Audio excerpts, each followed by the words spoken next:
सुनिल थापा, नेपाली। सुनिल थापा 6 गते जेठ 2017 देखि 24 गते माघ 2082। एक नेपाली अभिनेता थिए जो नेपाली, बलिउड र भोजपुरी चलचित्रहरूमा देखा परेका थिए। उनले आफ्नो करियर बलिउड चलचित्र एक दुजे के लिएबाट सुरु गरेका थिए। सुनिल थापा जन्म 6 जेठ 2017 दाङ, नेपाल। मृत्यु 24 माघ 2082। अन्य नाम रातेकैला, शेर सिंह, दिनेश लामेछाने। पेशा अभिनेता। जीवनसाथी राजनी लिम्बू।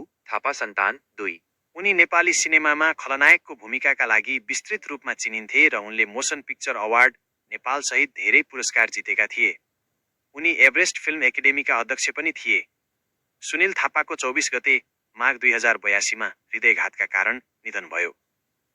करियर थापाले विसम्मत 2031 तिर मुम्बई, तत्कालीन बम्बईमा बिन्नी र माफातलाल फेब्रिक्सको लागि मोडेलिङबाट आफ्नो करियर सुरु गरेका थिए।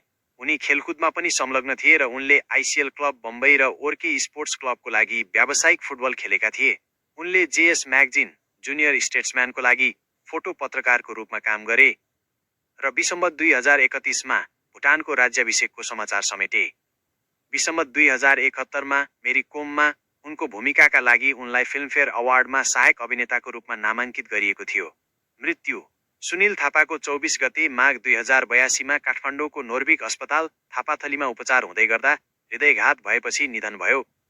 उनको मृत्युको समयमा उनको उमेर 68 वर्ष थियो।